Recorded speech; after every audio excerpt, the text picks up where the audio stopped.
bahas olahraga, lifestyle, gaya hidup, wisata,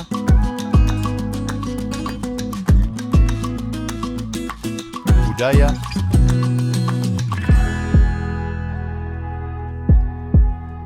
politik dan hukum akan dibahas seru bersama host kece dari Odeng dan co-host tercantik Rida dalam program Pagi Seru Sultan TV. Assalamualaikum warahmatullahi wabarakatuh. Halo pemirsa setia Sultan TV dimanapun Anda berada. Kembali lagi pemirsa bersama saya Raudloh Rida, tentunya dalam program tercinta kita nih, Pagi Seru, ulas berita no kaku-kaku. Wah, apa kabarnya nih pemirsa? Semoga pemirsa selalu dalam keadaan sehat dan bahagia dan penuh keberkahan tentunya. Wah, senang rasanya pemirsa karena ini tanggal 2 Oktober, ini bulan baru ya, ini awal bulan lah seperti itu. Tentunya banyak banget nih pemirsa-pemirsa yang berbahagia di awal bulan seperti itu.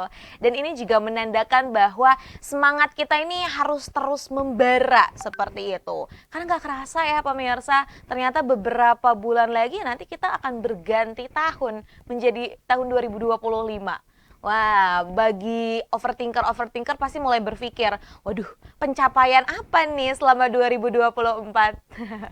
Terlepas dari itu, pastinya kita berharap apapun ke depannya ya pemirsa, kita juga selalu diberikan jalan yang terbaik dalam menjalani kehidupan kita. Nah pemirsa, tentunya hari ini ya di Pagi Seru kita sudah menyiapkan banyak sekali berita nih ya yang akan kita ulas no kaku-kaku. Salah satunya nih pemirsa, ini ada berita pertama yang akan kita kupas mengenai sejarah Hari Batik Nasional. Wow, nah makanya juga aku pakai batik nih karena hari ini 2 Oktober 2024 diperingati sebagai Hari Batik Nasional. Pasti pemirsa juga bertanya-tanya, kok kenapa nih bisa tanggal 2 ini dijadikan sebagai Hari Batik Nasional? Seperti yang kita tahu pemirsa bahwa memang batik ini merupakan warisan budaya yang dimiliki oleh Indonesia yang sudah ditetapkan nih menjadi warisan dunia juga oleh UNESCO. Dan nah ini waktu penetapannya ini bertepatan dengan tanggal 2 Oktober. Maka dari itu akhirnya nih ya kita nih dari tahun 2009 bahkan sampai saat ini 2024 selalu merayakan memperingati Hari Batik Nasional pada tanggal 2 Oktober 2024. Dan tentunya pemirsa, ini Hari Batik Nasional merupakan salah satu hari besar yang diperingati setiap tahunnya di Indonesia. Banyak banget pergelaran-pergelaran batik ya, ini yang diselenggarakan di beberapa tempat untuk memperingati salah satu upaya dalam salah satunya menghargai adanya batik yang dimiliki oleh Indonesia.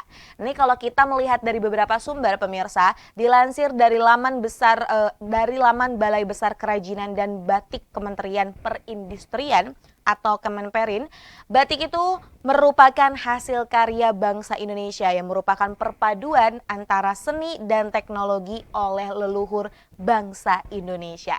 Menariknya, kita nih masyarakat Indonesia tuh perlu berbangga karena sebenarnya kita tuh punya banyak sekali ragam motif batik. Nah, ini kalau ragam motif batik yang di layar nih pemirsa, ini biasanya yang sering kita gambar kalau lagi pelajaran SBK karena ini sangat mudah. Tapi sebenarnya banyak banget motif-motif batik yang perlu kita ketahui, perlu kita lestarikan dan juga kita perlu berbangga. Salah satunya juga nggak usah jauh-jauh, mungkin kalau untuk masyarakat Banten sendiri ada banyak banget ya motif-motif corak-corak batik yang memang berasal dari Banten. Entah itu dari Lebak, entah itu dari Pandeglang, dari Serang, dari Tangerang, dan dari kabupaten kota wilayah lainnya yang ada di Provinsi Banten. Nah, namun mungkin ini juga yang harus kita sadari, dengan semakin majunya zaman nih pemirsa, kadang juga ada beberapa orang yang akhirnya juga meninggalkan atau mungkin tidak menggunakan, tidak memanfaatkan batik sebagaimana mestinya. Padahal ya, sekarang kalau kita lihat ada banyak banget gitu kan ya, fashion-fashion, mode-mode fashion ya, salah satunya busana yang memadupadankan antara kemodernan dan juga tradisional dari batik. Dan akhirnya itu tuh bisa menjadi satu hal yang bikin otentik seperti itu pemirsa. Nah, ngomong-ngomong tentang batik ini juga sempat ramai kemarin gitu kan, karena batik ini sempat diklaim oleh negara tetangga kita, yang akhirnya ini menyulut emosi dari para warga Indonesia gitu kan ya, yang merasa kok kenapa nih ya batik ini diklaim menjadi salah satu warisan miliknya seperti itu. Terlepas dari itu ya, mungkin kalau semisal kita menggunakan batik ataupun mungkin masyarakat dari negara lain menggunakan batik, itu adalah satu kebanggaan. Tapi tadi kalau untuk mengeluarkan statement bahkan akhirnya hak milik gitu, paten gitu, akhirnya batik ini bukan dari Indonesia melainkan dari negaranya, itu juga kan kudu dipertanyakan. Sedangkan dari banyak banget sumber-sumber menyatakan bahwa memang batik itu adalah warisan budaya yang berasal dari Indonesia. Ada banyak banget loh pemirsa cara kita untuk menghargai batik. Salah satunya dengan menggunakan batik, dengan mengedukasi mengenai batik, dan salah satunya juga ini nih yang saat ini sedang aku lakukan, yaitu adalah dengan menginformasikan ya Hari Batik Nasional kepada pemirsa setia Sultan TV dimanapun Anda berada. Wah, pokoknya semoga batik ini terus lestari, dan juga bukan hanya batik, ada banyak sekali warisan-warisan budaya yang dimiliki oleh Indonesia yang semoga juga kita akan terus bisa berbangga dan melestarikannya. Nah pemirsa, dari informasi batik kita akan berlanjut nih, kita akan bahas informasi lainnya. Salah satunya ini yang kemarin ramai ya, ini ada 580 anggota DPR RI periode 2024-2029 resmi dilantik. Wow, sangat banyak ya totalnya pemirsa. Nah ini juga mungkin kemarin pemirsa mengikuti banyak beritanya nih ya, karena kan ada bahkan live streaming yang dilakukan oleh beberapa portal media seperti itu. Dan banyak sekali keunikan-keunikan juga nih pemirsa yang mewarnai pelantikan anggota DPR RI tahun 2024 yang merupakan periode nanti sampai tahun 2029. Nah ini kalau melansir dari Kumparan News pemirsa, sebanyak 580 anggota DPR periode 2024-2029 resmi dilantik pada Selasa 1 Oktober 2024. Nah, sidang sementara penetapan dipimpin oleh anggota termuda dan juga tertua. Pelantikan ini berdasarkan keputusan Presiden nomor 115/P/2024 tentang peresmian pengangkatan anggota DPR, DPD, dan juga MPR. Anggota DPR termuda nih ya periode 2024-2029 ini adalah Anissa Mahesa dari Partai Gerindra yang berusia 23 tahun. Nah ini profilnya nih ya, kalau kita melihat mungkin untuk masyarakat Banten ini udah gak asing lagi, karena ini fotonya Anissa Mahesa ini banyak juga berseliweran khususnya di wilayah Dapil 2 ya, Kabupaten Serang dan juga Kota Serang. Karena memang Anissa Mahesa ini berangkat dari Dapil Banten 2 pemirsa untuk melenggang di Senayan tentunya di DPR Republik Indonesia.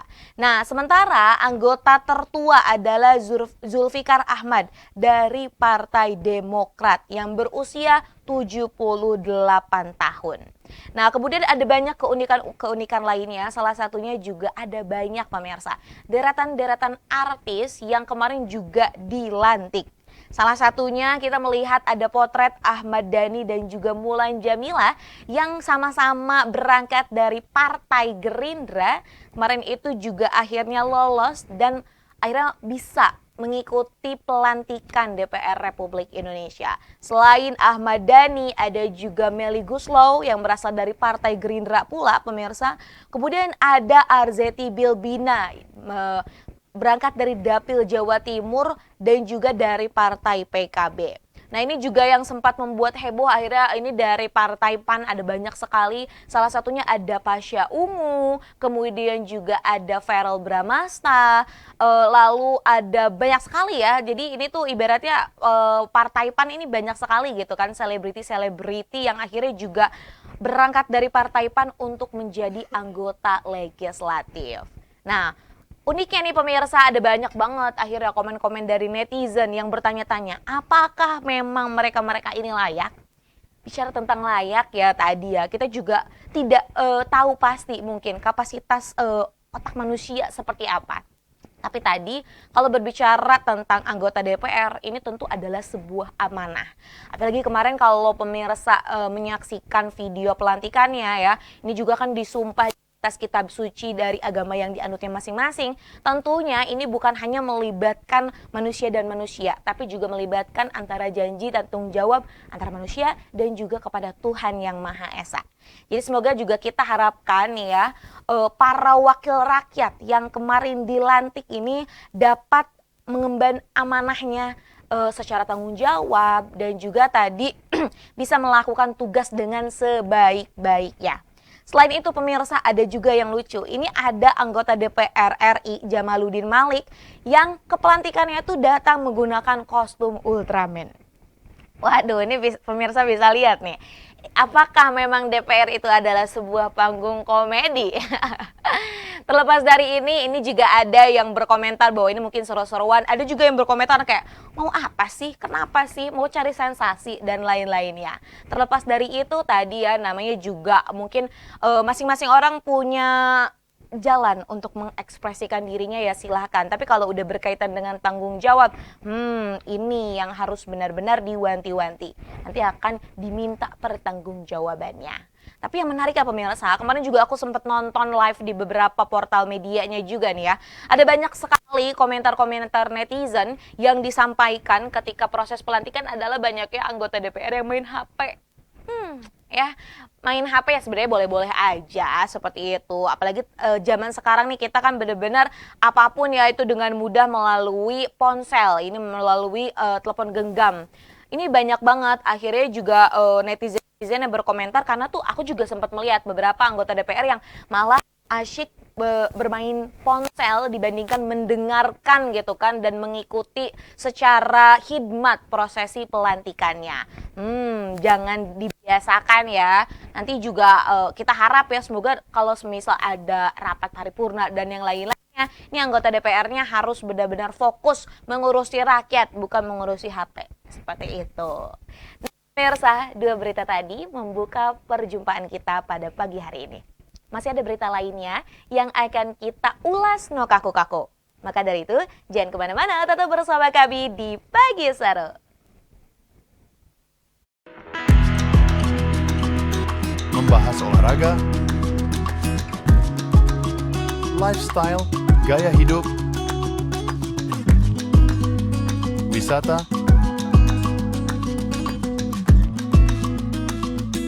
budaya,